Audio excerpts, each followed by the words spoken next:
आज की वीडियो में हम देखेंगे कि पाकिस्तानी झंडा लगाओ और स्ट्रेट ऑफ हॉर्मुज से आसानी से गुजर जाओ।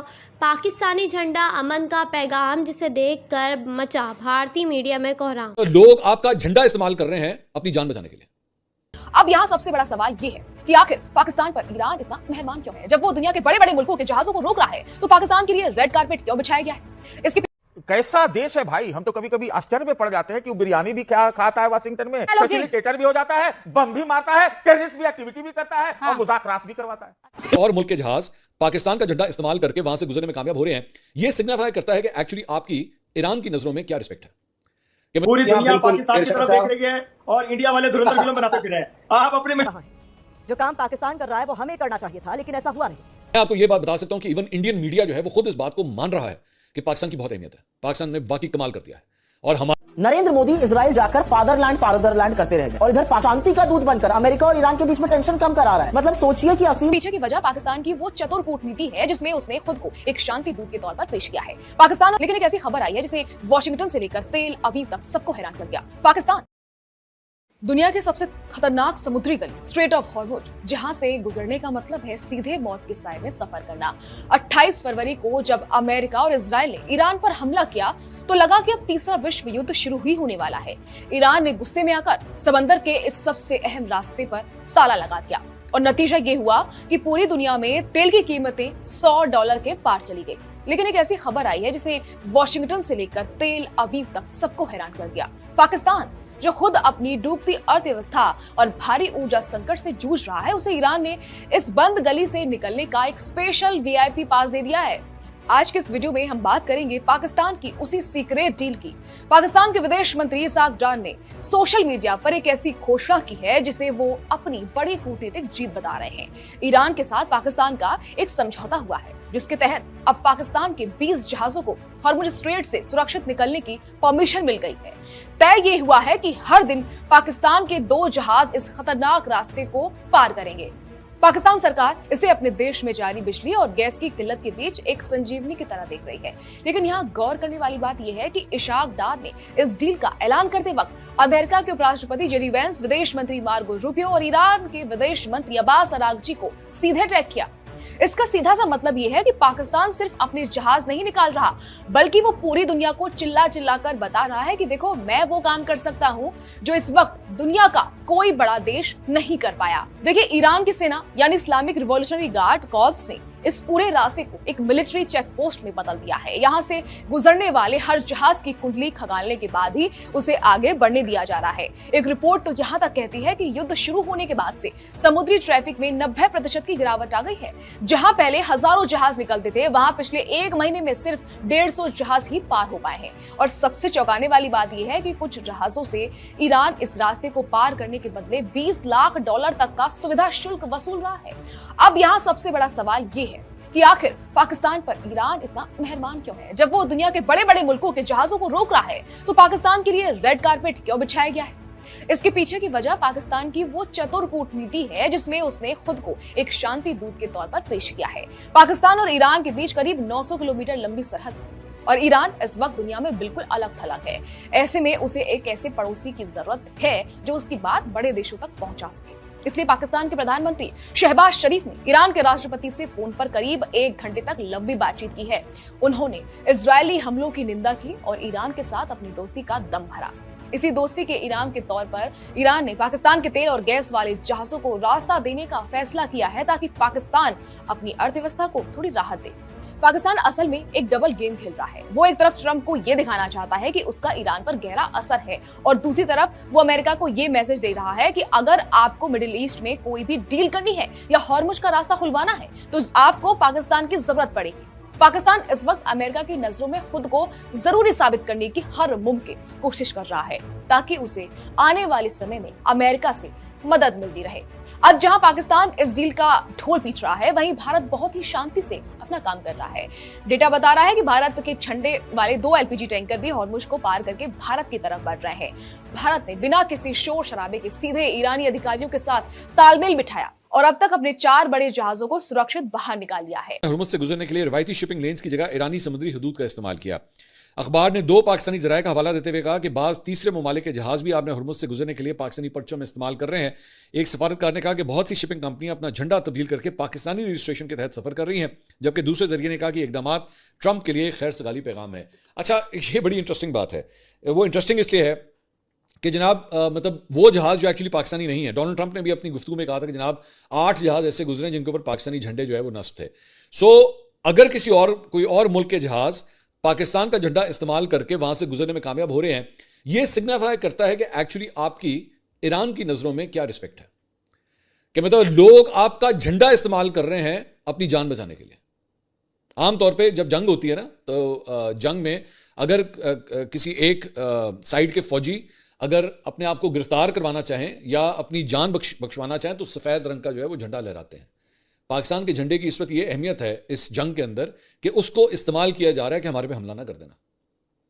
ईरानियों के साथ आपका इस वक्त ये रिलेशनशिप है। और मैं दोबारा वही बात कहता हूं कि उन लोगों को शर्म नहीं आती जो ऐसे मौके के ऊपर जो है वो पाकिस्तान को डिग्रेड करने की कोशिश करते हैं। मतलब मैं आपको यह बात बता सकता हूं कि इवन इंडियन मीडिया जो है वो खुद इस बात को मान रहा है कि पाकिस्तान की बहुत अहमियत है, पाकिस्तान ने वाकई कमाल कर दिया है। और हमारी मतलब उनके टेलीविजन चैनल्स के ऊपर बैठ के लोग कहने पे मजबूर हो गए, जो आपका सबसे बड़ा असली दुश्मन है, जिसके साथ आपकी जंग होकर हटी है, उनके टेलीविजन चैनल्स के ऊपर ये बातें हो रही हैं। पाकिस्तान नंबर ले गया, पाकिस्तान नंबर ले गया, पाकिस्तान ने अपनी इंपॉर्टेंस दिखा दी है। कुछ नहीं मानते तो बेगैरत और बेशरम वो हैं जिनका ताल्लुक भी अनफॉर्चुनेटली इसी मुल्क से है, जो कहते हैं पाकिस्तान की क्या अहमियत है, पाकिस्तान की क्या इंपॉर्टेंस है। मेरे लिए इंपॉर्टेंस इस बात की है कि आप सिर्फ अंदाजा कीजिए कि इस वक्त आपका झंडा, पूरी दुनिया में और कोई झंडा नहीं, पाकिस्तान का झंडा इस्तेमाल किया जा रहा है कि साढ़े दे बम ना चला देना, साढ़े दे मिसाइल ना फायर कर देना, हम तुम्हारे ही दोस्त हैं, चाहे वो हैं या नहीं है, चाहे वो ईरान के दोस्त हैं या नहीं है, लेकिन अपने आप को बचाने के लिए, अपने क्रू की जाने बचाने के लिए, अपना सामान बचाने के लिए, अपने जहाज को बचाने के लिए वो पाकिस्तान का झंडा इस्तेमाल कर रहे हैं। और ये कोई और नहीं रिपोर्ट कर रहा, ये कोई पाकिस्तानी मीडिया आउटलेट नहीं रिपोर्ट कर रहा, ये कोई ईरानी मीडिया आउटलेट नहीं रिपोर्ट कर रहा, ये वेस्टर्न मीडिया रिपोर्ट कर रहा है कि पाकिस्तान का झंडा इस वक्त अमन का निशान है। लेकिन कुछ बेशरम और बेगैरत फिर भी मानने के लिए तैयार नहीं है। लानत ही भेजी जा सकती है उनके ऊपर, और कुछ नहीं मैं कह सकता। अगली पूरी दुनिया पाकिस्तान की तरफ देख रही है और इंडिया वाले धुरंधर फिल्म बनाते फिर रहे हैं। आप अपनी मशहूरी कर रहे हैं, आप देख नहीं रहे हैं कि खारजा पॉलिसी कहां पहुंच गई, आपकी वजीर आजम कहां छुप गए आपके जाकर के, हिंदुस्तान कहां खड़ा है, पाकिस्तान कहां की तरफ जा रहा है। इन चीजों पे गौर कीजिए, इस अनारकी से निकलिए, इस दहशतगर्दी से निकलिए। सुन लीजिए, बोलने से नहीं होगा, आप डाटा दीजिए ना, डाटा। आपके यहाँ आटा चीनी चावल का क्या रेट है? आपके चिल्लाने से होगा कि इंडिया गलत में है और आप बड़े बहुत अच्छे हैं। आपका इन्फ्लेशन क्या रेट है? क्या बात कर रहे हो इरशाद साहब? आप पढ़े लिखे आदमी, मूर्ख का बात नहीं कर रहे हो। मुझे बोलने दीजिए ना एक मिनट। आप डाटा लेके बात कीजिए ना। आप क्या इन्फ्लेशन क्या रेट है बताइए? आप इस तरफ से हटिए। मैं कह रहा हूँ बहुत गुर्बत की तरफ है। देखिए बात ये नहीं है, आप ये मत कहिए। नहीं इरशाद भाई, आप इरशाद भाई आप जवाब देने जा रहा हूं, सुनिए ना, सुन तो ले, हौसला तो रखें। मैं आपकी बात का जवाब दे रहा हूं। आपने कहा कि मेरे मुल्क की क्या हालात है। देख सुने, मैं ये कह रहा हूं कि मेरा मुल्क बहुत गरीब है, समझ लीजिए मैं बहुत गरीब हूं, लेकिन इस वक्त इज्जत आपकी जेब में अगर पैसे, अगर आपकी इज्जत नहीं है, आपकी जेब में 1 करोड़ रुपए जूते सर पे मार रही है पूरी दुनिया आपकी लख लाने तो उन पैसों पे जो इज्जत एहतराम होता है, जो मेरे मुल्क का एहतराम है, जो मेरे मुल्क की इज्जत है, जो मेरे वजीर आजम की इज्जत है, मेरे फील्ड मार्शल की हाफिज आसिम मुनीर साहब की इज्जत है, वो आप बताइए आपके कौन से जनरल की, कौन से वजीर आजम की, कौन से प्रेसिडेंट की? आप तो अपने वजीर आजम का खुद नाम भूल गए होंगे, मेरे वजीर आजम का नाम लेके आप। अमेरिका, इजराइल और ईरान के बीच चल रही जंग में अब पाकिस्तान और उसके आर्मी चीफ आसिम मुनीर की भी एंट्री हो गई है। खबर है कि मिडिल ईस्ट की जंग को रोकने के लिए तुर्की, मिस्र और पाकिस्तान की मध्यस्थता में बातचीत हो रही है। रिपोर्ट्स कह रही हैं कि इस हफ्ते के आखिर में अमेरिका और ईरान के बीच इस्लामाबाद में द्विपक्षीय बैठक हो सकती है। पाकिस्तान, ईरान और अमेरिका के अधिकारियों की मुलाकात कराने की कोशिश कर रहा है। पाकिस्तान की मध्यस्थता की खबरों के बीच डोनाल्ड ट्रंप और आसिम मुनीर की फोन पर बात भी हुई है। जंग को लेकर पाकिस्तान का मध्यस्थता कराना भारत के लिए एक बड़ा झटका है। पाकिस्तान की भूमिका निभा रहा है, लेकिन इस सब में भारत कहां है? जो काम पाकिस्तान कर रहा है वो हमें करना चाहिए था, लेकिन ऐसा हुआ नहीं। पाकिस्तान भी इसे एक बड़ी डिप्लोमैटिक कामयाबी के तौर पर दिखाने की कोशिश कर रहा है, जिसे लेकर अब भारत पे सरकार और विपक्ष के बीच जुबानी स्ट्राइक हो रही है।